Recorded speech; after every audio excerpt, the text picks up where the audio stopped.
Les marchés boursiers battent record sur record, les gros titres s'emballent, on les voit partout. Et forcément, une question plane un peu partout, est-ce que c'est vraiment le pire moment pour investir son argent? Franchement, c'est une crainte super légitime. Alors aujourd'hui, ce qu'on va faire, c'est qu'on va décortiquer tout ça ensemble, cette angoisse, pour y voir un peu plus clair. Voilà, c'est la question qui est sur toutes les lèvres, non? On voit les indices qui grimpent, et notre instinct, notre petite voix intérieure, elle nous crie « Attention, reste à l'écart, attends la chute !» Mais est-ce que cet instinct est vraiment un bon conseiller? Est-ce qu'il nous sert, au fond? C'est exactement ce qu'on va analyser en se basant sur du concret, sur des faits et des données. Ok, alors allons-y, plongeons dans le vif du sujet. Avant de céder à la panique, ce qu'il nous faut, c'est une sorte de thermomètre. Ouais, un thermomètre fiable pour savoir si le marché a vraiment de la fièvre, pour mesurer à quel point il est réellement cher. Est-ce que c'est juste une intuition, un sentiment, ou est-ce qu'il y a une réalité qu'on peut chiffrer derrière tout ça? C'est ce qu'on va vérifier tout de suite. Et pour ça, il existe un outil qui est juste parfait, le ratio PE de Shiller. On l'appelle aussi le CAP. Alors pourquoi celui-là? Eh bien un PE classique peut être un peu trompeur, il peut être faussé par une seule année qui a été, disons, exceptionnelle. Le ratio de Shiller, lui, il est plus malin. Il regarde les bénéfices sur 10 ans. 10 ans, ça lisse complètement les choses, du coup on obtient une vision beaucoup plus stable et surtout plus fiable de la situation. Bon, pour avoir un point de comparaison, un repère, on va regarder la moyenne historique. Tenez-vous bien, les 150 dernières années, le PE de Shiller pour le S&P 500, il est en moyenne autour de 17,31. Voilà. Il faut bien garder ce chiffre en tête, c'est notre niveau normal, notre ligne de base. Maintenant, passons à l'extrême, le record absolu. Il a été atteint en 1999, juste avant l'explosion de la bulle Internet, on était à plus de 44. Voilà, ça c'est le visage d'une bulle spéculative historique, un chiffre qui donne le vertige. Ok. Et aujourd'hui, où est-ce qu'on se situe?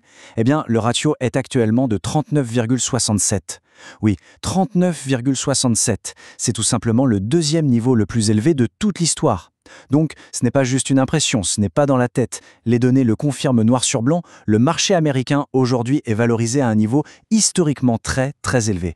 Le verdict est donc tombé et il est sans appel. La nervosité qu'on peut ressentir en ce moment, elle n'est pas irrationnelle. Non, elle est fondée sur une réalité bien tangible. Le marché est cher. Point. La vraie question maintenant, la question à 1 million, c'est qu'est-ce qu'on fait de cette information? Face à un marché qui semble surévalué, la réaction la plus naturelle, presque instinctive, c'est quoi? C'est tout arrêter. On se dit « je n'investis plus, j'attends que ça baisse ». Mais cette stratégie de l'attente, elle a un coût. Un coût qui est d'ailleurs souvent sous-estimé. Alors regardons ensemble quel est le vrai prix de la patience. Ici, on touche vraiment à une distinction fondamentale, un peu comme deux philosophies d'investissement qui s'opposent. D'un côté, on a ceux qui veulent timer le marché, c'est-à-dire essayer de deviner le bon moment pour rentrer et sortir, et de l'autre, ceux qui prennent le temps sur le marché, c'est-à-dire rester investis sur la durée quoi qu'il arrive. Soyons clairs, essayer de jouer au devin avec le marché, c'est un jeu extrêmement risqué. Pourquoi? Déjà, chaque fois qu'on achète ou qu'on vend, il y a des frais. Ensuite, on a de grandes chances de se tromper dans notre jugement. Et le pire du pire, c'est qu'on risque de rater les meilleures journées de hausse. Et ces journées-là, elles sont totalement imprévisibles et c'est elles qui font une grosse partie de la performance. Et pendant qu'on attend sagement sur la touche, il y a un ennemi silencieux qui travaille, l'inflation. L'argent qui dort sur un compte en banque, il perd de sa valeur jour après jour. Avec une inflation même modeste, disons à 2% par an, se cachent fonds comme neige au soleil. Ça ne se voit pas forcément au quotidien, c'est subtil, mais sur le long terme, l'impact est absolument énorme. Et c'est là qu'on arrive à un paradoxe assez fascinant. Un marché qui atteint des sommets, eh bien c'est souvent le signe qu'il est en bonne santé. Il y a un effet d'élan, ce qu'on appelle le momentum, qui fait que les records ont tendance à en appeler d'autres. En fait, attendre un crash, c'est un peu comme parier contre la tendance naturelle d'un marché qui, sur le long terme, est en croissance. Ok, récapitulons. D'un côté, on a un marché qui est cher. De l'autre, on sait qu'attendre sur la touche, c'est aussi risqué. On est un peu coincé, non? Alors, où est la solution? Eh bien, et si on changeait complètement de perspective? Si le problème n'était finalement pas là où on le pense? Et voilà l'idée centrale. Le véritable secret, ce n'est pas de savoir quand acheter, le secret, c'est de savoir ce que l'on achète. Et ça change tout. C'est un vrai changement de paradigme. Le risque réel, ce n'est pas d'investir quand le marché est haut. Non, le vrai risque, c'est d'être investi à 100% en actions, par exemple, quand les valorisations sont aussi tendues. En clair, le danger, ce n'est pas l'acte d'investir, c'est la structure du portefeuille. Très bien, passons maintenant au concret. Comment est-ce que tout ça s'articule dans la pratique? Comment on fait pour se construire un portefeuille qui nous permette de rester investi, et surtout de rester serein, même quand on a l'impression que tout peut basculer d'un moment à l'autre?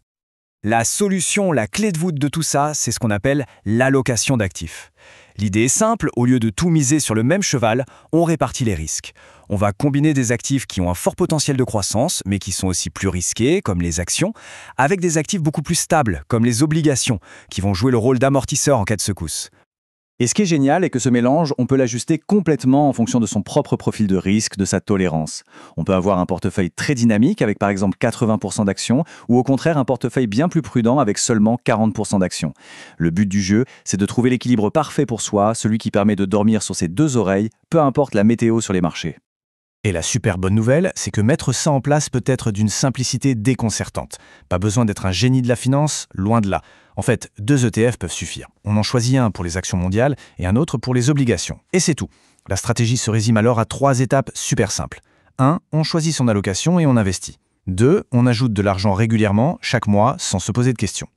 Et 3. L'étape la plus difficile peut-être, on ne fait plus rien. On laisse le portefeuille faire sa vie, vieillir tranquillement comme du bon vin.